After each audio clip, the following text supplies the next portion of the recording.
else, Bishop, because it says in verse 5 something about he who has a pure heart and clean hand that is not sworn deceitfully, he's going to receive the blessings of the Lord. So when you receive them, there's something that you have to do in order to put them into practical use, right?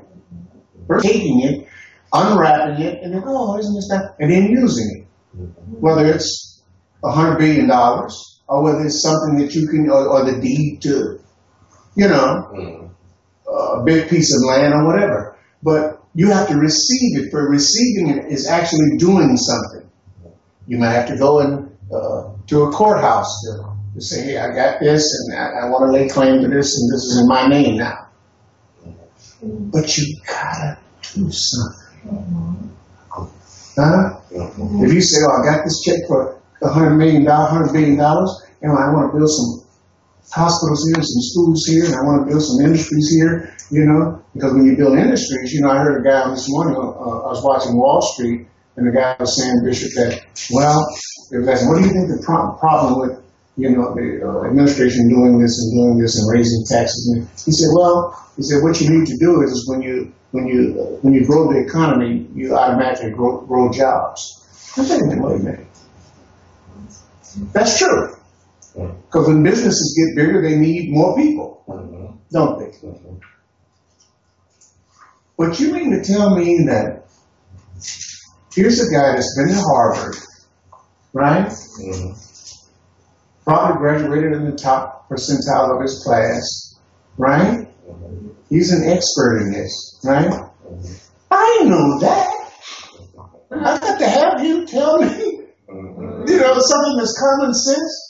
If your business is doing better, instead of 100 people, now you need 500. That's common sense.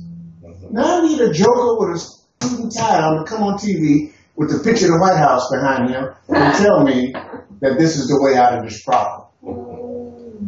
It would be nice if some folk like him would stop stealing and squirreling too. Huh? A problem too, wouldn't it? Right. Huh? Right. Thievery. Embezzlement.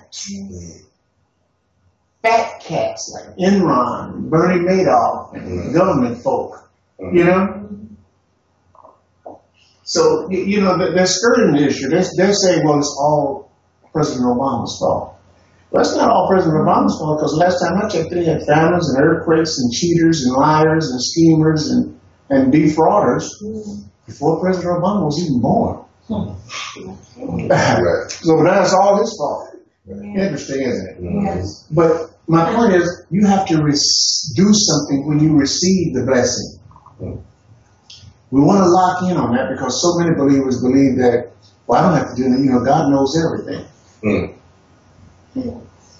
So, you know, God knows what needs to be done and whenever something needs to be done, God will just do it. Well, He's not going to do what He told you to do. Amen. Amen. If God says, look, I want you to, you know, I've established the fact that you're going to be set on high above all the nations of the earth. And then you declare, well, Lord, I don't want to do that because I'm afraid of heights. I don't want to be that high above all the nations of the earth. One or two things are going to have to happen, Bishop. You're going to have to settle it in your gut that this is the will of God for your life.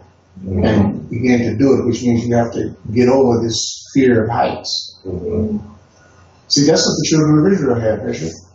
They had a fear of heights. See, they were in the low place in Egypt, weren't they? They were crying and mourning. They were attempting to kill their babies. They took the straw out of the mortar for the bricks they were making, which made them have to work twice as hard.